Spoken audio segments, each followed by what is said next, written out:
Bonjour, bon mardi.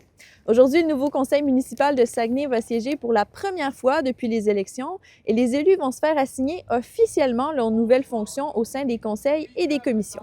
Donc, on sait déjà qui va occuper quelle fonction. Par exemple, la présidence de la commission des finances, qui est assurée par Michel Potvin, revient maintenant à Alain Doré. La Société de transport du Saguenay, qui était autrefois présidée par Claude Bouchard, revient maintenant à Joanne Simard. Au total, c'est 7 nouveaux élus qui prennent la tête de commission. Concrètement, un président de commission municipale, ça gère les réunions, ça coordonne les travaux et ça rend des comptes rendus au reste du conseil municipal. Il y a aussi des avantages pécuniaires à occuper ce poste-là. Selon nos sources, ça représente environ plus de 3 600 $ qu'on ajoute à son salaire d'élu quand on préside une commission. Et quand on préside un arrondissement, on parle d'environ 12 000 $ de plus.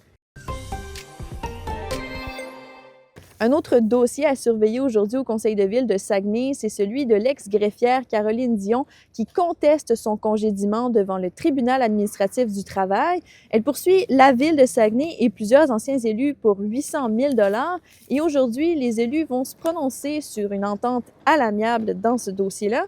Pour le maire de Saguenay, Luc Boivin, l'important, c'est de clore le dossier. L'intention que j'ai, c'est de rapidement fermer la plupart des dossiers qui sont, pour moi, inutiles, là, une distraction le conseil doit regarder par en avant, puis ne doit pas regarder dans des débats qui sont stériles, puis des chicanes, là. Et les policiers de Saguenay, une travailleuse sociale, était présente sur la rue William-West à Chicoutimi cet avant-midi pour mener ce qu'ils appellent une opération bienveillant.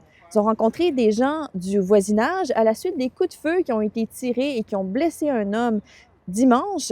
L'objectif d'une opération bienveillante, c'est d'offrir des ressources à une communauté qui a été touchée par un événement traumatique. Voilà, c'est ce qui conclut votre vidéo journal. À demain!